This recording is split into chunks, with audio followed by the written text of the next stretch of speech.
Side खबरों के लिए सब्सक्राइब करें फ्लेम मीडिया और उसके बाद बेल आइकन को प्रेस करें ताकि सबसे पहले आपको मिले एक्सक्लूसिव खबरें।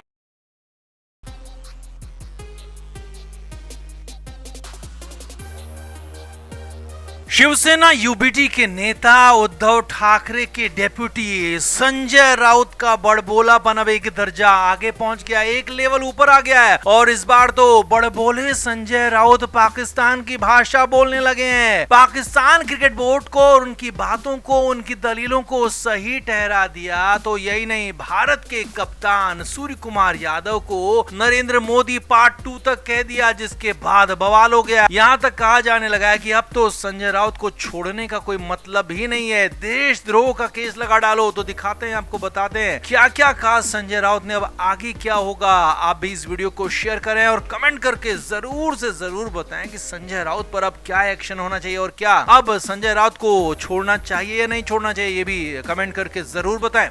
तो भारत और पाकिस्तान के बीच एशिया कप को लेकर कंट्रोवर्सीज चरम पर हैं, तरह तरह के बयान आ रहे हैं, तरह तरह की बातें हो रही हैं, लेकिन हाँ, हर तरफ हर बार यही बात हो रही है कि जो भारत के लोग हैं वो भारतीय खिलाड़ियों के साथ ही हैं। भले ही कुछ लोग मैच का बायकॉट करने की बात कह रहे हैं, लेकिन भारतीय खिलाड़ियों को कोई भी गालियां नहीं दे रहा है। लेकिन इधर तो संजय राउत अलग ही अंदाज में अलग दर्जे के प्राणी निकले और संजय राउत ने अपने ही खिलाड़ियों पर सवाल खड़े कर दिए और पाकिस्तान क्रिकेट बोर्ड जो कि झूठ की दुकान है उसके साथ खड़े हो गए। संजय राउत ने कहा कि पाकिस्तान क्रिकेट बोर्ड के साथ भी भारतीय टीम ने गलत किया है। भारत और पाकिस्तान के बीच में हाथ नहीं मिलाने को लेकर कंट्रोवर्सीज हुई थी, तो संजय राउत ने साफ कहा कि अगर आपको मैच नहीं खेलना था तो नहीं खेलते, आपको इस तरह की नौटंकी करने की क्या जरूरत थी, हाथ नहीं मिलाने की नौटंकी से क्या हो गया। यही नहीं, संजय राउत ने कह दिया कि यहाँ पर नरेंद्र मोदी जिस तरह से राजनीति करते हैं वैसे ही सूर्य कुमार यादव भी राजनीति कर रहे हैं। वो भारतीय टीम के कप्तान नहीं है बल्कि एक राजनेता की तरह बर्ताव कर रहे हैं और बिल्कुल बात भी वैसी कर रहे हैं, बयान भी वैसे दे रहे हैं, उनका बर्ताव भी बिल्कुल वैसा ही है। सूर्य कुमार यादव ने पहलगाम का नाम लिया था और यहाँ तक कह दिया था कि हम अपने आर्म्ड फोर्सेस के साथ हैं। अब ये बात ठीक भी है, कोई भी भारतीय होगा, भले ही वो क्रिकेटर हो या कोई और हो, लेकिन वो भारतीय पहले है तो वो अपनी आर्म्ड फोर्सेस की बात कहेगा। लेकिन यहाँ पर संजय राउत को ये बात पसंद नहीं आई क्योंकि संजय राउत तो पाकिस्तान की भाषा बोलने लगे, यहाँ तक कहने लगे कि अगर भारतीय टीम को हाथ नहीं मिलाना था तो पहले से बता क्यों नहीं दिया, पाकिस्तानी खिलाड़ी भी वैसे ही तैयार रहते। अब यहाँ पर कंडीशन यही हुई कि संजय राउत एक तरह से पाकिस्तान के समर्थन में खड़े हो गए, भारतीय टीम को, भारतीय कप्तान को बुरा भला कहने लगे, उन पर सवाल उठाने लगे, उनकी बातों को, उनके अंदाज को गलत कहने लगे, जिसके बाद खासा बवाल हो गया, संजय राउत का विरोध शुरू हो गया। महाराष्ट्र में बीजेपी के कुछ नेताओं ने संजय राउत का खुलकर विरोध किया और उन पर बड़ी कार्रवाई करने की मांग की है। तो संजय राउत के ही पूर्व में सहयोगी रह चुके, कांग्रेस के नेता रह चुके संजय निरुपम, जो कि अब शिंदे गुट में शामिल हैं शिवसेना के, उन्होंने साफ कर दिया है कि संजय राउत को अब छोड़ना बिल्कुल भी ठीक नहीं होगा। संजय राउत पर अब देशद्रोह का केस चलाना ही चाहिए क्योंकि संजय राउत अब अपने आपे से बाहर हो चुके, अब उनका खुद पर ही कंट्रोल नहीं रहा है, इसीलिए संजय राउत को अब खुले में छोड़ना कहीं से भी ठीक नहीं होगा। इसीलिए संजय राउत को तुरंत देशद्रोह का केस लगाओ, उन्हें अंदर डालो और कम से कम लंबे समय के लिए उनको जेल के अंदर रहना चाहिए क्योंकि बड़बोले संजय राउत ने जो पाकिस्तान का समर्थन किया है उसने न सिर्फ भारतीय खिलाड़ियों का मनोबल गिराया है बल्कि भारतीय राजनीति के स्तर को भी बिल्कुल जमीन से नीचे पहुंचा दिया है। अब पाकिस्तान के साथ दूसरा मुकाबला होना है 21 सितंबर को, तो उससे पहले संजय राउत के इन बयानों ने एक बार फिर से भूचाल ला दिया है, बवाल हो गया है। तो ऐसे में माना जा रहा है कि बहुत जल्द कुछ बड़ा भी एक्शन हो सकता है। तो आप क्या मानते हैं, क्या संजय राउत पर कार्रवाई होनी चाहिए, क्या देशद्रोह का केस होना चाहिए? आप भी कमेंट करके जरूर से जरूर बताएं, वीडियो को शेयर भी करें।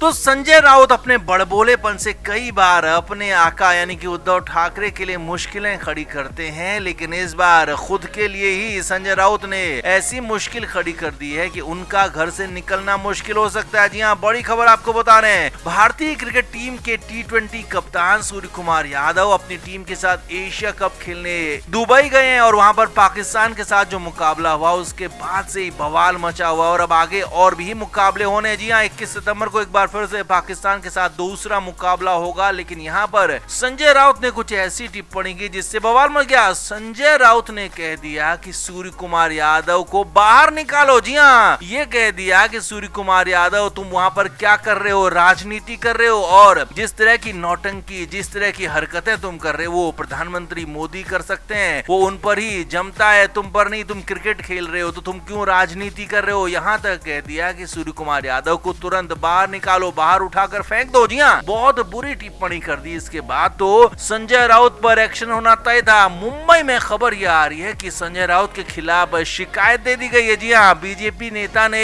संजय राउत के खिलाफ शिकायत दी है कि भारतीय क्रिकेट टीम के कप्तान सूर्या के खिलाफ टिप्पणी करने पर संजय राउत के खिलाफ शिकायत दी गई है। और खबर यह है कि इस मामले में केस भी दर्ज हो सकता है। अब ये हालात बहुत बुरे हो सकते हैं। इससे पहले नेपाल के मामले में भी संजय राउत पर केस दर्ज हो चुका है और अब इधर उद्धव ठाकरे के इस करीबी पर सूर्या के मामले में केस दर्ज हो सकता है। और खबर तो यहाँ तक है कि संजय राउत को उनके घर से बाहर निकलने से फिलहाल इनकार कर दिया गया। घर के बाहर पुलिस कर्मियों का पहरा नजर आ रहा है और संजय राउत को घर से निकलने की फिलहाल मनाही है। हालांकि खबर ये भी है कि अगर संजय राउत कहीं निकलते भी हैं तो उनके साथ में पुलिस कर्मी भी मौजूद रहेंगे, सादी वर्दी में पुलिस वाले मौजूद रहेंगे और संजय राउत को पूरी के पूरी तरीके से यहाँ पर घेर कर रखने का प्लान है। क्योंकि 21 सितंबर को जो अगला मुकाबला होना है उस पर भी संजय राउत कुछ ऐसा बड़बोला बयान दे सकते हैं, कुछ ऐसा विवादित बयान दे सकते हैं। लिहाजा संजय राउत को शांत रखने के लिए संजय राउत को यहाँ पर घर में कैद करने तक की खबरें आ रही है, नजरबंद करने तक की खबरें आ रही है। हालांकि अभी संजय राउत को चारों तरफ से घेर लिया गया है। पहले नेपाल के मामले में घेरा गया और इधर अब सूर्या पर जो उन्होंने टिप्पणी की है उस मामले पर घेर लिया गया है। लिहाजा मुश्किलें आगे और ज्यादा बढ़ सकती हैं। और अगर ये भी केस दर्ज हो गया, एक और केस दर्ज हो गया, तो कई सारे केसेस मिलाकर संजय राउत के खिलाफ बड़ा एक्ट भी लग सकता है। जी हाँ, कई जब केस हो जाते हैं तो वहां पर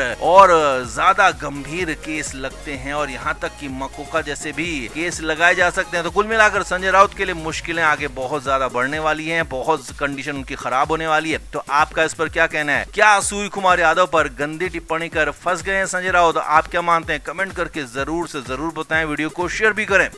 तो अभी हाल ही में उपराष्ट्रपति पद का चुनाव हुआ जिसमें एनडीए उम्मीदवार सीपी राधाकृष्णन ने भारी अंतर से जीत दर्ज की। राधाकृष्णन को उम्मीद से कहीं ज्यादा 452 वोट मिले और संसद के दोनों सदनों को मिला भी दें तो भी एनडीए की ताकत 427 थी, यानी कि 24 वोट एनडीए के उम्मीदवार को ज्यादा मिले और अपनी ताकत से ज्यादा मिले। अब ये कहां से मिले, सवाल यही खड़ा हो रहा था। लेकिन इस बीच इन पर बहुत बड़ा खुलासा भी हो गया। जी हाँ, सूत्रों के मुताबिक खबर है कि उपराष्ट्रपति चुनाव में महाराष्ट्र के 6 से 7 सांसदों ने क्रॉस वोटिंग की है, यानी कि अपने उम्मीदवार के बजाय दूसरे उम्मीदवार को वोट दिया है। क्योंकि उपराष्ट्रपति चुनाव में यहाँ पर व्हिप जारी नहीं होता है, ऐसा कोई पार्टी का रूल नियम जारी नहीं होता है, तो इसीलिए यहाँ पर उनकी सदस्यता भी नहीं जाती है। इसीलिए बड़ी खबर ये है कि शिवसेना यूबीटी के सांसदों ने भी क्रॉस वोटिंग किया। जो सूत्रों के मुताबिक बड़ी खबर आपको बता रहे हैं कि एनडीए के उम्मीदवार